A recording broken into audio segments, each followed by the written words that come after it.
machina.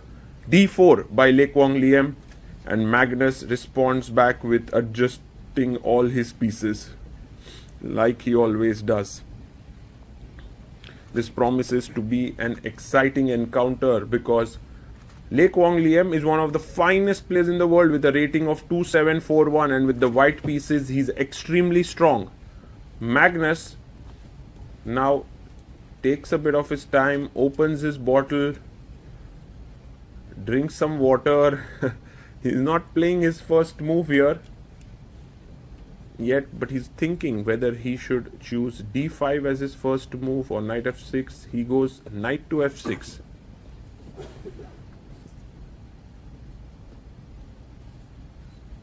And white plays his pawn to c4. What is Magnus's next option now? He can go e6, he can go g6.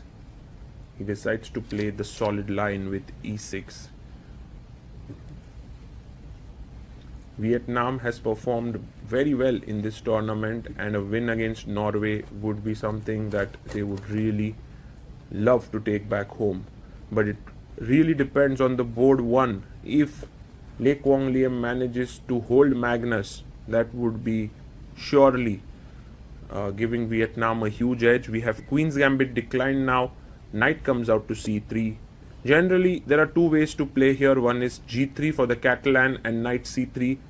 Quang Liem chooses the latter, and Magnus now goes c6. Wow, semi-Slav on the board. This is interesting now because it's a sharp line and bishop g5 system chosen.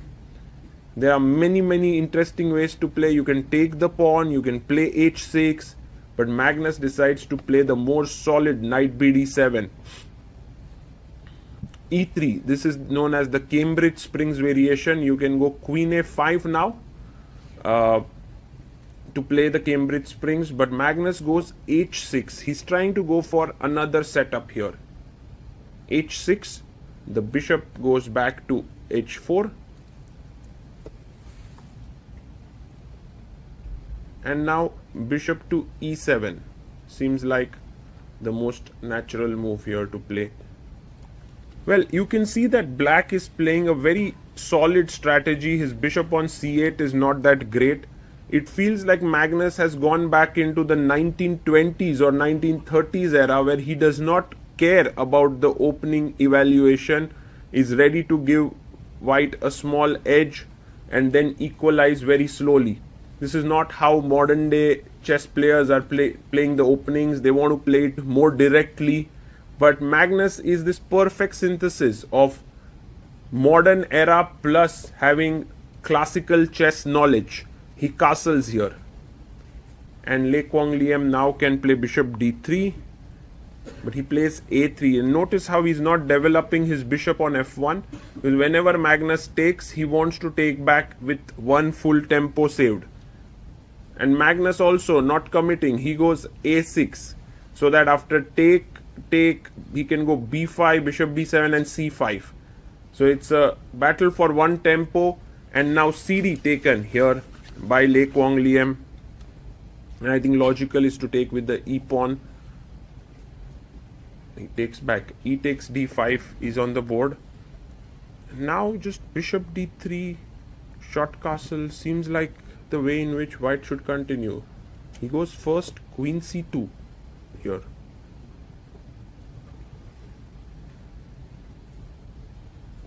And Magnus might most likely put his rook on e8. That's a natural move to play, but he goes knight e8. Wow, very instructive move actually, because the knight is very often beautifully placed on d6. Bishop goes back to g3, and I won't be surprised if Magnus pursues the bishop with bishop d6. Yes, he plays it. Bishop d6 on the board. And here his opponent can actually kind of repeat with bishop h4, bishop e7 and bishop g3. But I think Quang Liem decides to just continue developing, plays his bishop to d3. Magnus chops off the bishop on g3, and now h takes g3 seems the most logical. Yes, the rook is open now on the h file, but it's not so easy to attack, and I'm assuming that white will short castle in this position. Knight goes to f6. You can see that Magnus wants to go knight d6 and put one of his pieces on the e4 square. Knight jumps into the central square on e5.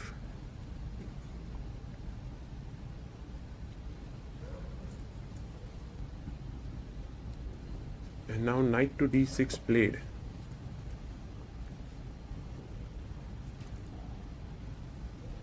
And, right now the e4 square is well controlled, but look at this move, f3.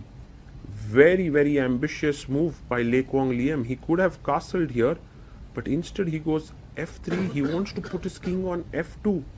Rook e8 played, and now he wants to put his king on f2, sort of shore up the e3 pawn and keep his rook on h1. Knight e2 played.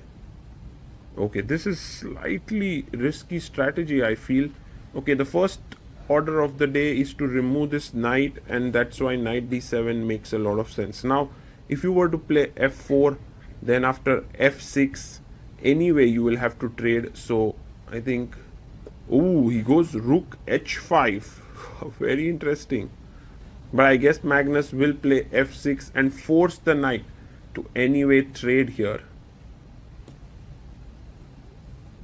I think Liem takes now on d7. There is bishop takes d7 on the board, and e3 pawn is a bit weak. So king f2 can be possible here. He plays it. But now, is there a tactic in the air with rook takes e3, king takes e3, queen e8 check and taking on h5? For now, Magnus avoids it. He plays f5, blocking the bishop, blocking the rook here, and rook e1 played. And maybe queen f6 is a possible move, but we can also go for this boom tactic. Rook takes e3, very nice tactic here. King takes e3 is met with queen e8 check and picking up the rook. So it's just I'm sure that Quang Liem has noticed this tactic. By the way, you can see the clock timings. Both have 38 minutes on the clock. 39 minutes for Magnus, 38 for Quang Liem. Queen h5. And I think in this resulting position, Quang Liem felt that he has good compensation, because he can now play queen c5, try to attack the softened dark squares in the black camp. Okay, queen g6 makes the most sense here, defending the knight. He plays his queen back, and knight f4 seems to be a move to hit the queen. Oh, he goes queen b6. He wants to enter here. But can we stop it with rook c8? It is possible, actually, to play rook c8 and stop that move from coming in. But Magnus rather plays queen f6, and he's like, I'm looking at your d4 square. Your knight on e2 can no longer move here. Queen comes into c7, attacking the bishop now. Wow, white is actually infiltrating with the queen. Bishop e8 played by Magnus. It's a complex position here. Very difficult for humans to assess it correctly. Knight f4 played by Liem, giving up another pawn, that too with a check here. King f1, because now the rook entering, the knight hanging, all of these things. Magnus says, I'm not interested in the pawn. He goes rook c8. And this is a high class move, because Liem now sacrifices his queen. He has sacrificed his queen, and Magnus, I don't know if he's surprised here or if he had already seen this coming. Most likely he had seen this coming, because he has assessed this position deeply, I believe.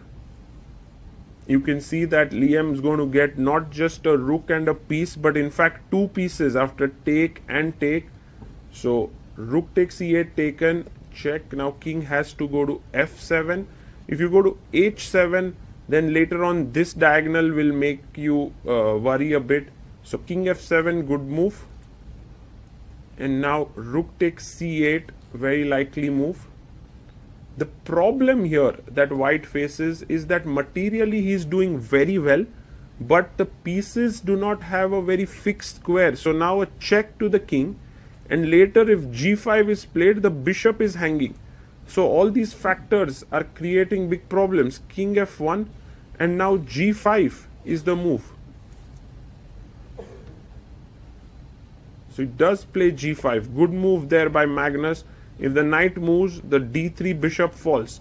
So he has to do something tactically. Rook f8. What a move this is. If king f8, there is a check. So he goes king e7.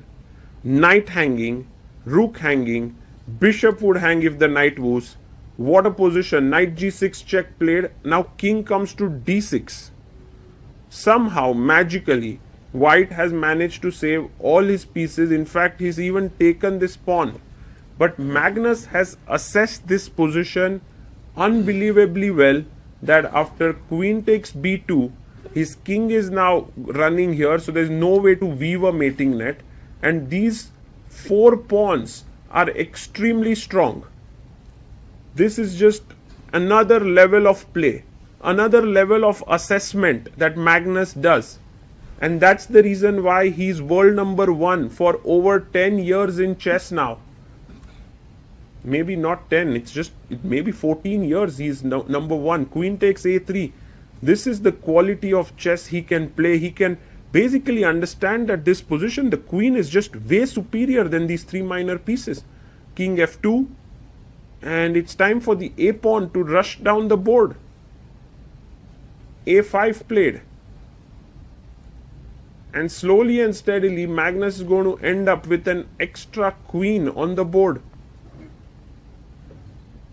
Quang Liem has to find a way to hassle Magnus in some way or the other. Knight e5, but I don't see why this should stop the pawn. Just push it. He pushes it. a4. Where's the next check coming from? Because the king has a very safe square on c5 to go to. Magnus gets up, looks at the other games, and his opponent plays rook f7. This check is not really a threat because of king c5. The pawn on b7 is attacked. So he goes queen b2 check, defending here. It's a nice move. Thinking g1, you want to tuck your king in safely there. So he goes king f1 actually. And now can we keep moving ahead? Well, you have to be careful. If you play a3 now, then check, king here, and knight d3 check, and you drop the queen. So Magnus plays queen b5. He doesn't fall for these little tricks. He's very sharp. Queen b5. The bishop comes back to d3 to attack the queen.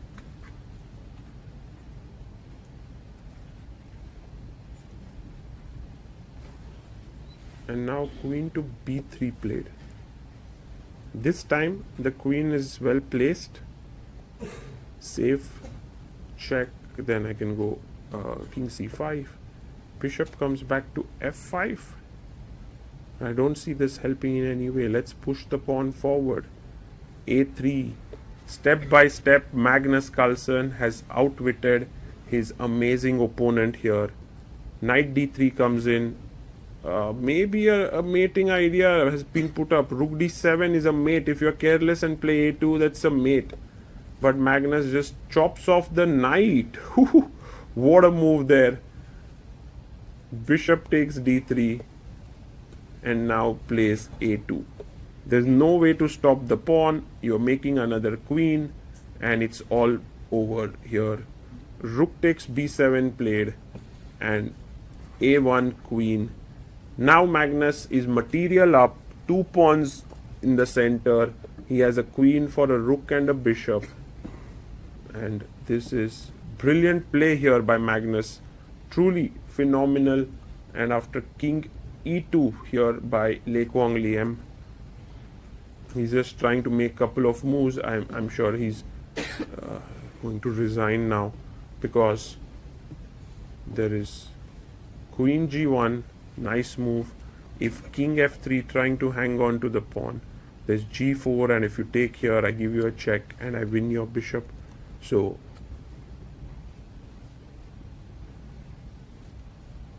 here Magnus goes and checks other boards. He